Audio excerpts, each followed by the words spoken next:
আল্লাহ তোমাকে অনেক বড় করবে। হাসিব বলল, এমন ভাবে কান্না করতে নেই, যাও কিছু খেয়ে নাও, আর যা বলছি তাই করিও। এই সব কিছু আবার একটু দূর থেকে তামান্না দেখতাছিল। এরপরে হাসিব সেখান থেকে আবার তামান্নার সামনে চলে আসে। তামান্না বলল, টাকা কোথায় পেলে? হাসিব বলল, তোমার মা দিয়েছিল আমাকে খাইতে। তামান্না বলল, তো টাকা ওদের দিলা যে? হাসিব বলল, আমার থেকে ওনার বেশি প্রয়োজন ছিল টাকার। তামান্না বলল, ও আচ্ছা। হাসিব বলল, আচ্ছা একটা কথা বলি। তামান্না বলল, বলো। হাসিব বলল, সবসময় এমন ভাবে সবার সাথে কথা বলিও, হাসি খুশি থাকিও, দেখবা অনেক ভালো থাকবা তুমি। তামান্না বলল, তাই নাকি? হাসিব বলল, তোমার মুখে রাগ মানায় না। তামান্না বলল, চেষ্টা করব। তো এইভাবে কথা বলতে বলতে হাসিবু তামান্না দুজনেই বাসায় চলে আসে। তখন তামান্নার মা বলল, ব্যাপার কি? ঈদুর বেলায় দুজনে আজ মিলে, ব্যাপারটা কি?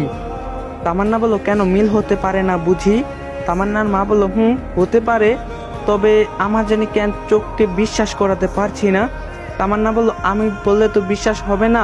হাসিব বললে, ঠিকই বিশ্বাস হবে। হাসিব বলল, আন্টি আমরা ভেবেছি আর ঝগড়া করব না, একসাথে মিশবো। গুড, আমি তো এটাই চাই, তোমরা দুজনে ঝগড়া না করে একসাথে মিলেমিশে থাকো। যাও ফ্রেশ হয়ে আসো, আমি তোমাদের জন্য খাবার রেডি করছি। এরপরে দুজনে দুজনের রুমে চলে আসে, এসে ফ্রেশ হয়ে আবার খেতে বসে। তামান্না বলল, মা আজ আমি মাছের মাথা খাবো না, এটা আজ হাসিব খাবে। তাই ঠিক আছে, আজ এটা হাসিব খাবে।